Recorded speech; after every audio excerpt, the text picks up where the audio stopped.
Wala guys yung iba. Ayan. Nandito kasi guys, itong area to guys, madalas ko to guys, pinupuntahan ko talaga to. Napakadami po talaga nitong puso. Yan, makikita po natin yung daming mga pinggan. Ayan. Yung kinakain nila guys, ano yan manok po yan. Laman na manok at saka inalawan ko rin pala ng konting buto. At nirikaduhan po natin. Yan gustong gusto nila yan Kasi may halo po yun na cat food. Ayan na po guys, nagsisidatingan sila. Ming! Yan na po guys. Madami to guys. Siguro ko aabot yung pusa dito nasa 50, mga 50 kapusa po mga nandito. Ito lang yung area na to.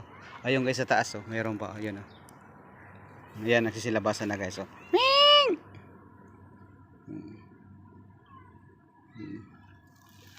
Ming! Pati manok.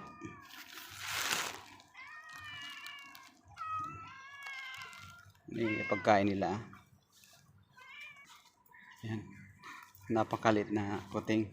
Yan naglalaro. Yan yung nanay. Malamang nanay yan. Itong dalawa, baka magkapatid to guys. Ito guys. Isa din sila sa mga pinapakain po natin. Hindi naman araw-araw, siguro ko mga 3 times a week. Minsan araw-araw pag may oras po tayo. Yan. Ming! Dito, lalapit yan mamaya. Ayan pa sa ilalim. Guys, kumakain sila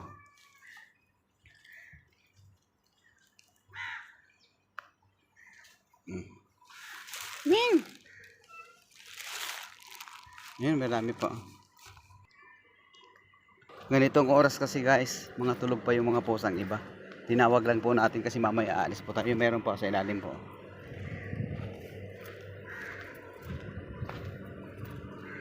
Bali, tinawag lang po natin para yung mga ibang pusa po na mga nagugutom ay makakain na po sila.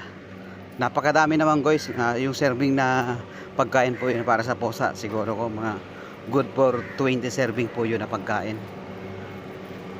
Kasi 1.5 kilo po yun.